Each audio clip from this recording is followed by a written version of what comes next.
Chapter 9, Mishnah 7. Up to this point in the Tractate, the Tanaim in the Mishnah have followed the view that a seriously ill person has the ability to give away his property by a verbal instruction alone, and that no kinyan is needed for such gifts. The Mishnah now cites a Tana who does not share this view. Regarding someone who is distributing his property verbally, Rabbi Eliezer says, whether he is a healthy person or a person in danger of dying, his gift of real estate, i.e. land or houses, can be acquired only through money. That is, the recipient must give money to the owner, or through a document, or through an act of chazakah. And his gift of movable objects is not acquired unless the recipient performs a kinyan of meshichach, pulling upon them.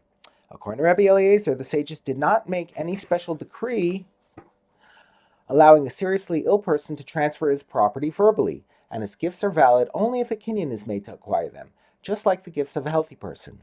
The Tanaim who disagree with Rabbi Eliezer challenge his view from a halachic ruling that was issued upholding a verbal gift. They said to Rabbi Eliezer, but was there not an incident with the mother of the sons of Rochel, who was seriously ill? And she said, give my brooch to my daughter, it was worth 12 manna. And she died without giving the brooch to her daughter, yet the sages upheld her words and gave the brooch to the daughter after the mother died.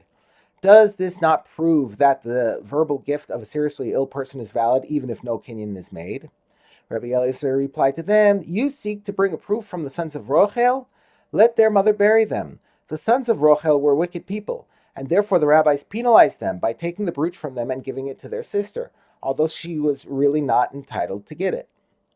The Mishnah now cites a third Tanaic view, that the verbal gift of a seriously ill person is valid only at certain times. And the sages say if a seriously ill person distributes his property verbally on the Sabbath, then his words stand even if no kinyan is made, because he is not able to write a document on the Sabbath.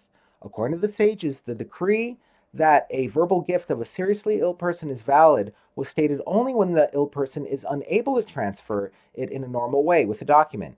In such a case, the rabbis were concerned that the person would be worried that he would die before being able to write a document, and his health would be affected by his anxiety. They therefore decreed that a verbal gift is valid on the Sabbath. But during the week, such a gift is not valid, because a verbal gift does not work when the ill person is able to transfer the property in a regular way with a kinyan. Another Tana challenges the logic of this view. Rabbi Yoshua said, no, if they said that a verbal gift is valid even on the Sabbath, when it is not possible for the ill person to transfer the property with a kinyan, then certainly the gift should be valid during the week when he does not have the ability to transfer it with a kinyan. Rabbi Yeshua holds that the rabbis allowed an ill person to transfer his property verbally when he is unable to transfer it in any other way. Then they surely would allow him to do so when he has other ways to transfer the property.